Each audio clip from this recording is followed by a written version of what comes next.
আসসালামু আলাইকুম প্রিয় শিক্ষার্থীবৃন্দ। আজকের এই অনলাইন ক্লাসে তোমাদের সবাইকে স্বাগতম জানাচ্ছি। আমি মোহাম্মদ সুহেল সরকার, প্রভাষক, অর্থনীতি বিভাগ, বাওয়াল বদ্রি আলম সরকারি কলেজ, গাজীপুর, ঢাকা। আজকের ক্লাসটি মূলত মাস্টার্স শেষ বর্ষের ছাত্রছাত্রীদের জন্য।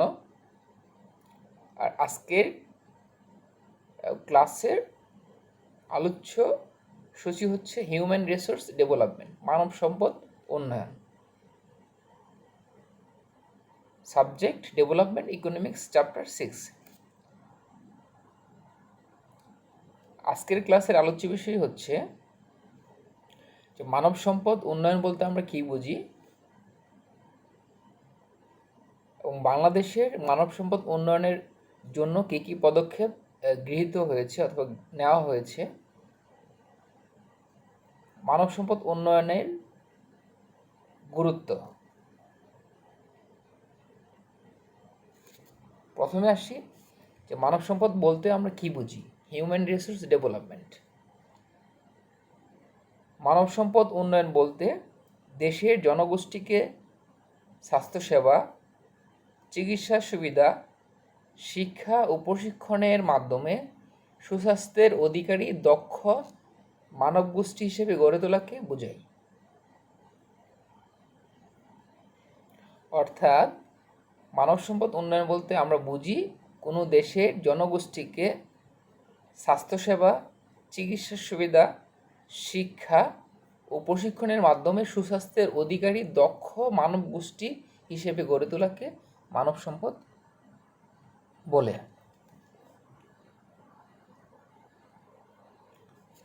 এখন আসি যে মানব সম্পদ উন্নয়নের উপায়।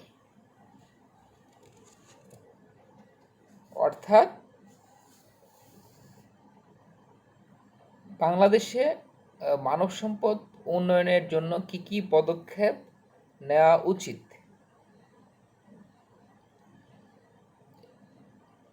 বাংলাদেশের আর্থসামাজিক অবস্থার উন্নয়নের জন্য প্রয়োজন সার্বিক মানব সম্পদ উন্নয়ন, দক্ষ জনশক্তি গড়ে তোলা এবং উন্নয়ন প্রক্রিয়ায় জনগণের অংশগ্রহণ নিশ্চিত করা। বাংলাদেশের মানব সম্পদ উন্নয়নের জন্য বিশেষ করে এই উপর উল্লেখিত বিষয়গুলো ব্যবস্থা গ্রহণ করা প্রয়োজন। প্রথমে হচ্ছে শিক্ষা ও প্রশিক্ষণ। মানব সম্পদ উন্নয়নের জন্য শিক্ষা ও প্রশিক্ষণের গুরুত্ব অপরিসীম, কারণ মূল্যবোধ সৃষ্টি, দক্ষ শ্রমিক ও উদ্যোক্তা সৃষ্টি, গবেষণা উন্নয়ন, জনগণের উন্নয়নমুখী দৃষ্টিভঙ্গি সৃষ্টি, গণতান্ত্রিক চেতনার উন্মেষ, জনসংখ্যা নিয়ন্ত্রণ প্রভৃতি ক্ষেত্রে শিক্ষা ও প্রশিক্ষণ গুরুত্বপূর্ণ ভূমিকা পালন করে এবং কাজের গুণগত মান উন্নত করে।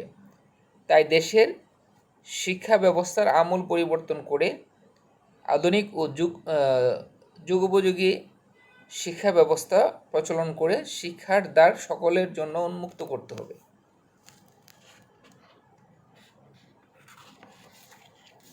দ্বিতীয় হচ্ছে জনস্বাস্থ্যের উন্নয়ন।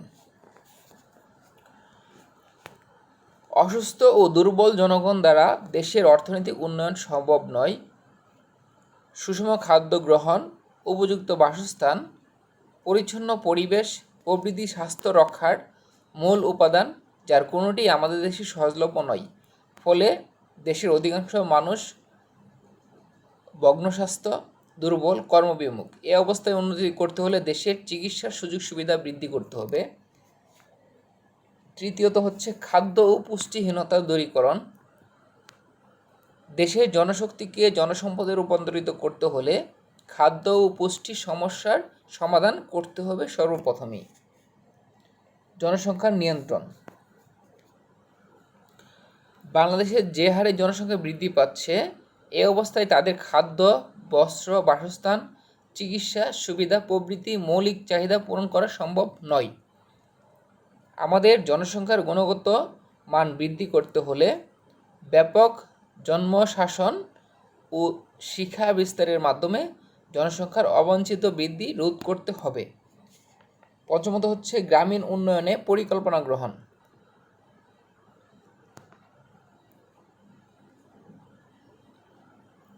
বাংলাদেশের অধিকাংশ লোকই গ্রামে বসবাস করে, তাই এদেশের জনসম্পদের গুণগত মান বাড়াতে হলে দেশের পল্লী অঞ্চলের আর্থসামাজিক অবস্থার উন্নয়ন সাধন করতে হবে। বিনিয়োগ বৃদ্ধি।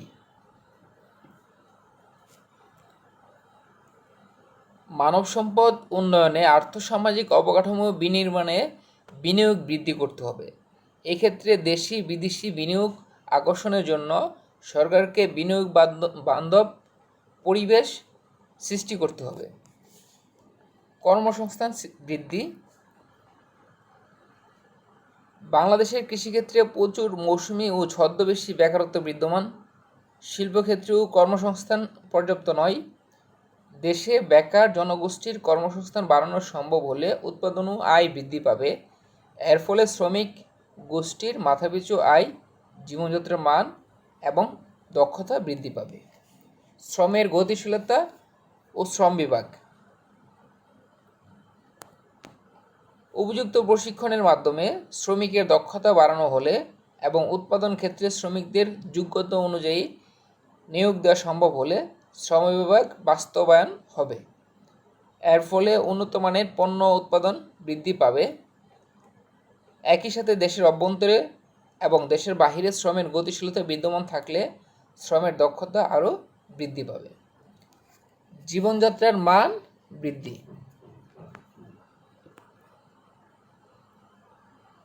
দেশের জনগণের কর্মদক্ষতা বাড়াতে হলে তাদের প্রকৃত আয় বৃদ্ধির মাধ্যমে তাদের জীবনযাত্রার মান উন্নত করতে হবে।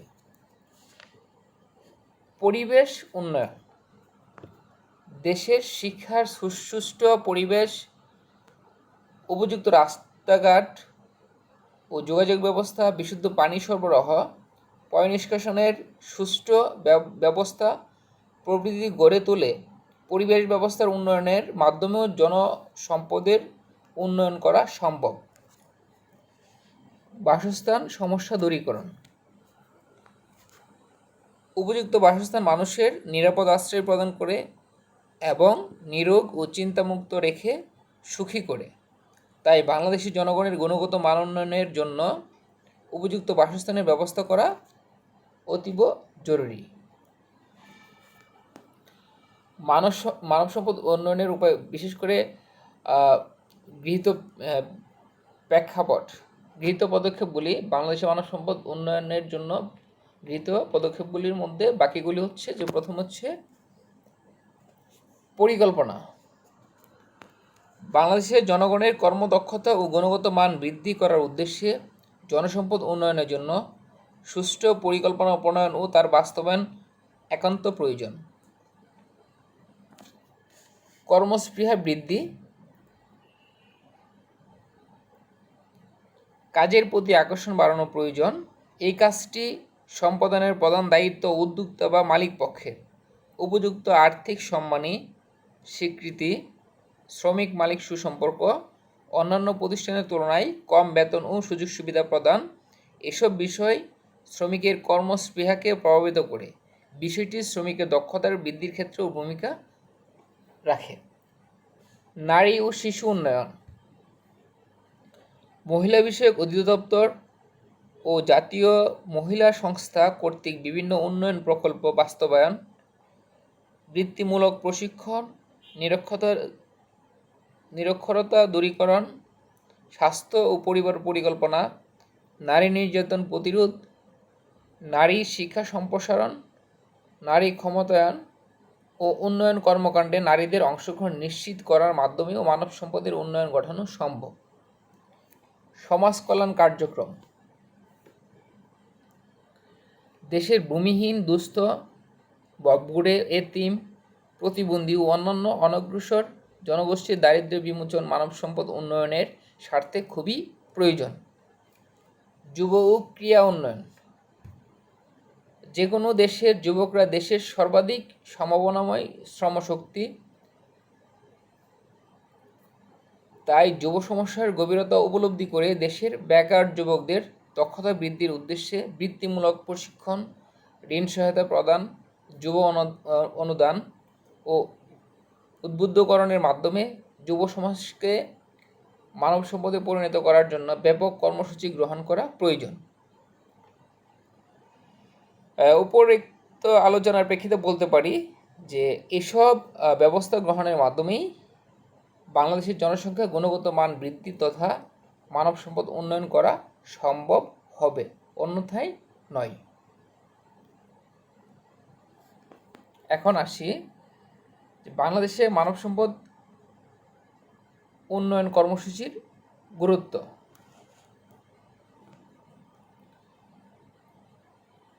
মানব সম্পদ হলো দেশের অর্থনৈতিক উন্নয়ন তথা অর্থনৈতিক প্রবৃদ্ধির মূল চালিকা শক্তি। বাংলাদেশে মানব সম্পদ উন্নয়ন কর্মসূচির গুরুত্ব বহুমাত্রিক। বিষয়গুলো আলোচনা করা হলো। প্রথমে হচ্ছে শিক্ষা ও প্রযুক্তির প্রসার। উন্নয়নের জন্য শিক্ষা ও প্রযুক্তির কোনো বিকল্প নেই। এক্ষেত্রে সাংবিধানিক দায়বদ্ধতা ও আন্তর্জাতিক অঙ্গীকার প্রতিপালনে সকলের জন্য শিক্ষা নিশ্চিত করার লক্ষ্যে সরকার একটি নির্ধারিত স্তর পর্যন্ত সকল বালক বালিকাকে অবৈতনিক ও বাধ্যতামূলক শিক্ষা দান এবং নির্ধারিত সময়ের মধ্যে নিরক্ষরতা দূর করার জন্য কার্যকর ব্যবস্থা গ্রহণ করেছে। দ্বিতীয়ত হচ্ছে তথ্য প্রযুক্তির ব্যবহার। শিক্ষা, গবেষণা, চিকিৎসা ও অফিস আদালতের বর্তমানে তথ্য প্রযুক্তির ব্যবহার পূর্বাপেক্ষা অনেক বৃদ্ধি পেয়েছে। জেন্ডার বৈষম্য বিলোপ। শিক্ষাক্ষেত্রে প্রাথমিক ও মাধ্যমিক শিক্ষার স্তরে জেন্ডার বৈষম্য বিলোপ করে ছেলে ও মেয়ে শিক্ষার্থীদের মধ্যে সংখ্যা সাম্য অর্জনে স্বল্পোন্নত দেশসমূহের মধ্যেই বাংলাদেশই সক্ষম হয়েছে। এক্ষেত্রে দক্ষিণ এশিয়ার দেশগুলোর মধ্যে শ্রীলঙ্কার পরেই বাংলাদেশের অবস্থান। স্বাস্থ্য, পুষ্টি ও জনসংখ্যা খাত।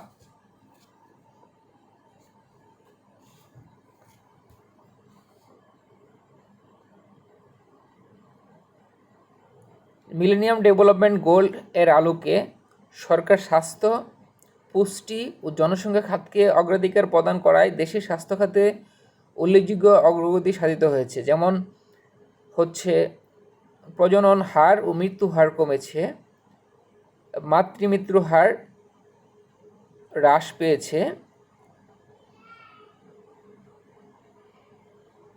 এবং মোবাইল ফোনে স্বাস্থ্য সেবা, মিনি ল্যাপটপই ডিজিটাল ডাক্তার, টেলিমেডিসিন প্রভৃতির সুবিধা পাচ্ছে বর্তমানে এদেশের দারিদ্র জনগণ। নারী উন্নয়ন। নারীদের শিক্ষিত ও দক্ষ মানব সম্পদ হিসেবে গড়ে তোলা ও জাতীয় উন্নয়ন কর্মকাণ্ডে নারীর সক্রিয় অংশগ্রহণ এবং নারীর রাজনৈতিক, সামাজিক, প্রশাসনিক ও অর্থনৈতিক ক্ষমতায়ন নিশ্চিত করার লক্ষ্যে জাতীয় নারী উন্নয়ন নীতি 2011 অনুমোদিত হয়েছে। মানব সম্পদ উন্নয়নে এটি একটি গুরুত্বপূর্ণ ভূমিকা রেখেছে। শিশু স্বার্থ।